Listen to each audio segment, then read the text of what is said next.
Digital health means using information and communications technologies within the field of medicine to increase access to services and to ensure that people can address illnesses and have better health outcomes using technology. I think about the information that is provided. I think about accessibility and efficiency.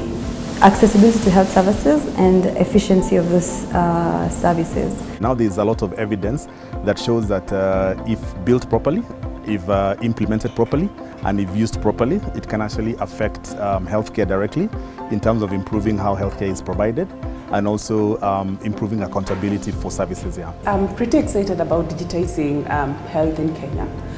Because really we're already in the space and we have seen that there's a lot of demand from young people, the ones we target of course, for digital health services, the information referral to services.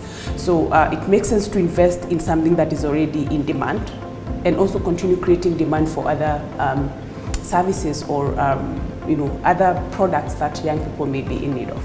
I would say relatively, across the African continent, Kenya is doing pretty well. Mostly because, as you know, Kenya is known as the Silicon Savannah. So the health sector in Kenya has learned a lot from other sectors like fintech and agri-tech. I think those are the ones that are really ahead. So health sector has taken on that sort of profile and that reputation. But I would say we are a little bit behind in terms of where we would be by now. But I would say we are making good, steady progress here. So there are a lot of good things that come out of digital technology, but we have to create safety measures to protect particularly vulnerable communities as they enter into these spaces and ensure that it doesn't become a secondary place for them to suffer violence. I believe it will help to improve the services that the key population continue to receive at the health facilities. We understand that our data is always being collected, it's always being stored, but do we have a voice in how it's supposed to be stored, it's supposed how to be collected? Most young people want to go digitally. So the development of the apps will actually increase our service delivery to our key populations, especially the young key populations.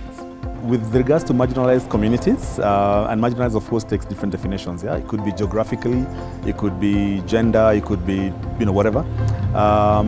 There is a danger of digital health exacerbating inequities, where if you don't have a smartphone, then doesn't mean that you can't access certain services. But the good thing is that even with Mulika Mwizi, a lot of the modern digital health solutions can use dumb phones, like USSD and all that. But the truth is that you won't get as much functionality. So there's a danger there. And I know there's a lot of effort in terms of reducing inequity just because of the device you have in your hand. For me, I believe there should be more funding to go towards digital health.